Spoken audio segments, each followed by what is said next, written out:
प्रधानमंत्री सूक्ष्म अन्न प्रक्रिया उद्योग औपचारिकरण योजनेअंतर्गत उद्योजकांना जेम पोर्टलवर स्थान मिळणार. योजनेबाबत खासदार धनंजय महाडिक यांनी संसदेचं वेधलं लक्ष. पिंपरी चिंचवडमध्ये पृथ्वीराज चव्हाण यांच्या हस्ते जनगण मन या पुस्तकाचं प्रकाशन. कार्यक्रमाच्या संबोधनात विरोधी पक्षनेते पदावरून मुख्यमंत्री फडणवीसांवर टीका. 19 डिसेंबरला मराठी माणूस देशाचा पंतप्रधान होऊ शकतो. 19 डिसेंबरला राजकीय भूकंप होणार आणि त्यानंतर मराठी पंतप्रधान होऊ शकतो. पिंपरी चिंचवडच्या कार्यक्रमात पृथ्वीराज चव्हाणांचा दावा. इंडिगोने भाजप सरकारला 58 कोटी रुपयांची देणगी देऊन सर्वसामान्यांना वेठीस धरलं. इंडिगोच्या कामकाजाच्या गोंधळावरून पृथ्वीराज चव्हाणांची सरकारवर टीका. ओबीसी नेते मंगेश ससाणेंच्या गाडीवर माजलगावात हल्ला. पवन करवार हल्ल्यातील आरोपींना अटकेसंदर्भात पोलिसांना जाब विचारल्याच्या रागातून हल्ला. धारूर पोलीस स्टेशनमध्ये तक्रार दाखल. नागपुरात मुख्यमंत्री फडणवीसांच्या हस्ते वंदे मातरम उद्यानाचं उद्घाटन. 19,910 चौरस मीटर जागेत पसरले उद्यान. बंजारा समाजासाठी समाज भवन निर्मितीसाठी हालचाली. शीतल राठोड यांनी घेतली उपमुख्यमंत्री एकनाथ शिंदेंची भेट. समाज भवन निर्मितीसाठी जागा उपलब्ध करून द्या, शीतल राठोडांकडून उपमुख्यमंत्र्यांना निवेदन. शिवसेना पक्ष आणि पक्षाचं चिन्ह आमच्याकडे. उद्धव ठाकरेंनी स्वतःच्या पक्षाचं नाव पाहावं. आमदार मंगेश कुडाळकर यांचा ठाकरेंना टोला. अमरावती महापालिका निवडणुकीसाठी भाजपतर्फे इच्छुक उमेदवारांच्या मुलाखती. 87 जागांसाठी तब्बल 641 इच्छुक उमेदवारांनी घेतले भाजपचे अर्ज. सरकारी नोकरी मिळवण्याकरता बोगस दिव्यांग प्रमाणपत्रांचा वापर करणाऱ्यांवर राज्य सरकारचा झटका. दिव्यांगांच्या नोकऱ्या आणि हक्कांबाबत सुरक्षितता आणण्याकरता सरकारकडून नवीन नियम लागू. सरपंच संतोष देशमुख हत्या प्रकरणी आरोपीचं समर्थन करणाऱ्यांवर कारवाई करा. धनंजय देशमुखांची मुख्यमंत्र्यांकडे मागणी. केडीएमसी प्रभाग रचना आणि आरक्षणाविरोधात उच्च न्यायालयात याचिका. शिवसेनेचे शहर प्रमुख रवी पाटील यांची मुंबई उच्च न्यायालयात धाव. सोमवारी याचिकेवर होणार सुनावणी. हिवाळी अधिवेशनाचा आज शेवटचा दिवस. विधान परिषदेत विरोधकांच्या वतीनं अंतिम आठवडा प्रस्ताव मांडण्यात आला. प्रस्तावाला आज उपमुख्यमंत्री एकनाथ शिंदे उत्तर देणार. आमदार विक्रमसिंह पाचपुतेंची मागणी मान्य. नोंदणी न केलेल्या राज्यातील लाखो शेतकऱ्यांना दिलासा. 15 जानेवारीपर्यंत ऑफलाईन पद्धतीनं नोंदणी करण्याची मुभा. महसूल मंत्री चंद्रशेखर बावनकुळेंची विधानसभेत घोषणा. बार्टी सारथी विद्यार्थी पीएचडी प्रवेश संख्येवर मर्यादा घालणार. उपमुख्यमंत्री अजित पवारांची विधानसभेत माहिती. महिन्याला 40 ते 45 हजार मिळतात म्हणून गर्दी. एकाच घरात 5-5 लोक पीएचडी करायला लागलेत. अजित पवारांचं वक्तव्य. विधिमंडळ अधिवेशनात सिडकोचा ढिसाळ कारभार चव्हाट्यावर. सिडकोची 50,000हून अधिक घरं निकृष्ट दर्जाची. भाजप आमदार विक्रांत पाटलांचा गंभीर आरोप. सभागृहात भास्कर जाधव नितेश राणे आमने सामने. सभागृहात चिडू नका असा चिडण्यासाठी बाहेर मैदान मोकळं. भास्कर जाधवांचा राणेंना सल्ला. झोपडपट्टी धारकांना मालकी हक्काचा पट्टा मिळाला पाहिजे. झुडपी जंगलावर वसलेल्यांनाही मालकी हक्काचा पट्टा देणार. 50,000 झोपडपट्टी धारकांना फायदा होणार. मुख्यमंत्री देवेंद्र फडणवीसांची माहिती. धनगर बंजारा समाजाच्या आरक्षणाचा सवाल विधानसभेत. आरक्षणाचा प्रस्ताव केंद्राला पाठवला का? अर्जुन खोतकरांनी विचारला सवाल. धनगर बंजारा समाजाला अनुसूचित जमातीतून आरक्षण द्या. विधानसभेत आरक्षणाची केली मागणी.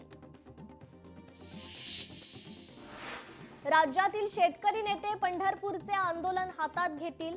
आंदोलन केल्यास कारखानदारांची मस्तीच जिरवू. शेतकरी नेते रविकांत तुपकरांचा इशारा. भाजप आणि शिवसेना आमदारांची मंत्री अशोक उईकेंविरोधात नाराजी. आदिवासी विद्यार्थ्यांच्या प्रश्नांवरून उईकेंवर आमदारांची नाराजी. डीबीटी रद्द करून तत्काळ मदत देण्याची मागणी.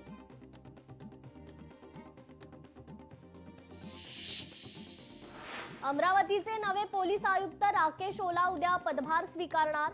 विद्यमान आयुक्त अरविंद चावरिया यांची 7 महिन्यात बदली.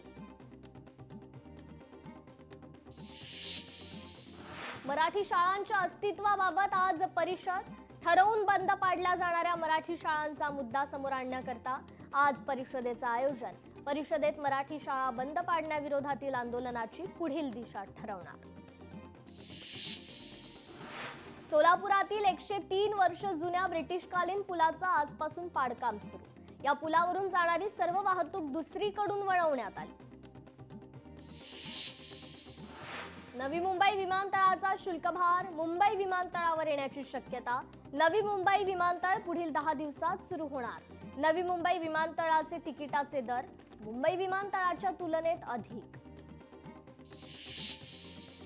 बीड जिल्ह्यातून 1904 प्रकरण राष्ट्रीय लोक अदालतमध्ये निकाली. 12,53,00,000 एवढ्या रकमेची प्रकरणं निकाली निघाली. हिंगोलीत महालोक अदालतमध्ये 14 पीडित कुटुंबांना न्याय. ॲडव्होकेट सुरेश गडदे यांच्या पुढाकारातून 130 प्रकरणं निकाली निघाली. अपघातग्रस्त कुटुंबातील व्यक्तीला 42,90,000 रुपयांचा विमा मंजूर. मदतीच्या धनादेशाचं वाटप.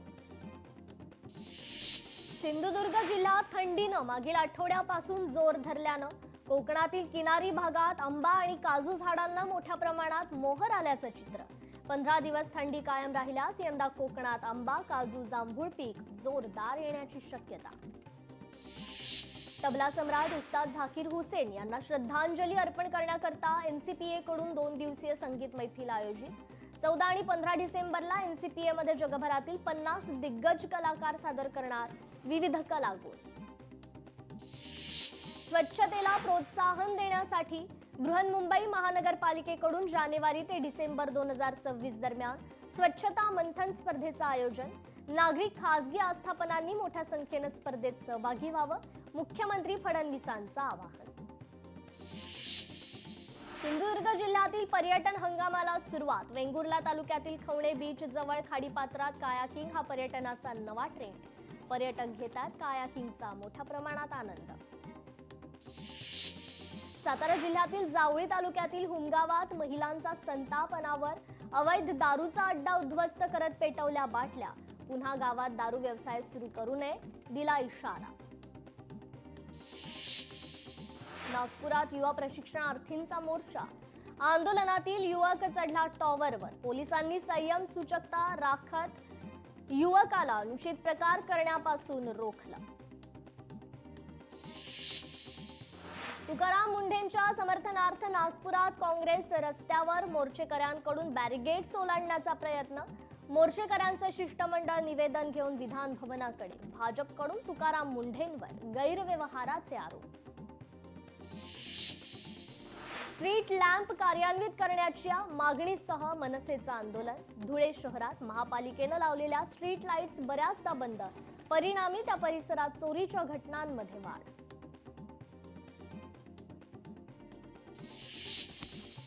पंढरपुरात स्वाभिमानी शेतकरी संघटनेच्या वतीनं आंदोलन. उसाला पहिली उचल 3,500 रुपये मिळावी या मागणीकरता आंदोलन. बीडच्या अंबाजोगाई येथील योगेश्वरी वसतिगृहाच्या विद्यार्थ्यांनी फुलवला श्रमदानातून रानमळा. दररोजच्या आहारात सेंद्रिय ताजी रानभाजी. विद्यार्थ्यांना कृषी संस्कृती आणि श्रममूल्याची जाणीव व्हावी यासाठी राबवण्यात आला उपक्रम. मुंबई गोवा महामार्गावर असणाऱ्या लांजा शहरातील उड्डाणपुलाच्या कामाला गती. 50 पिलरवर उभं राहणार उड्डाणपुलाचं काम. उड्डाणपुलाचे 50% काम पूर्णत्वाला येत असून 24 तास उड्डाणपुलाचं काम सुरू राहणार. धाराशिवच्या तेर गावात सातवाहन कालीन तीर्थकुंडाला नवी झळाळी. तीर्थकुंडाच्या संवर्धनाकरता 3.5 कोटींचा निधी मंजूर. तेरची जागतिक पर्यटन केंद्राच्या दिशेनं वाटचाल. पंढरपुरात ऊसदर आंदोलन चिघळण्याच्या मार्गावर. उपोषणकर्त्यांनी वैद्यकीय उपचार घेणं केलं बंद. तत्काळ तोडगा न काढल्यास साखर कारखान्यांचं गाळप बंद करण्याचा इशारा.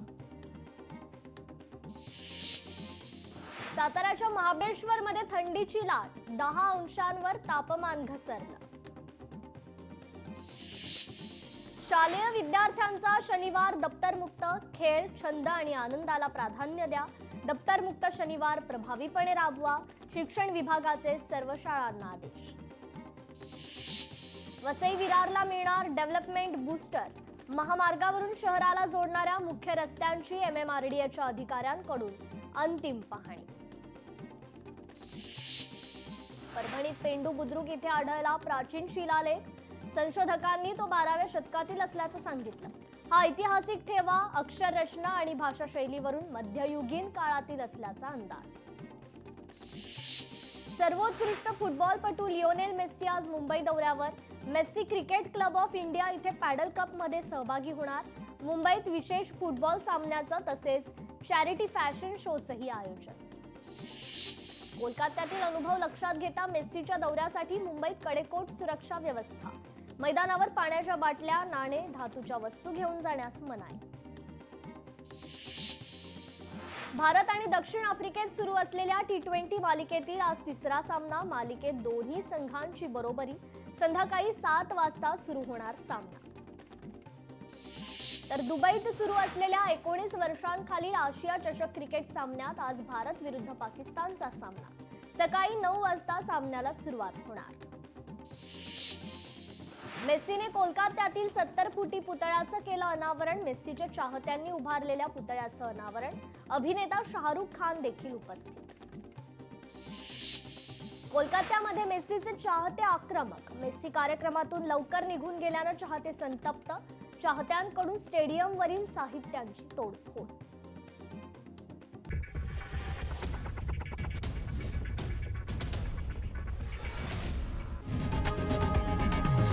लोकशाही मराठी ऐका, पहा, जागरूक रहा.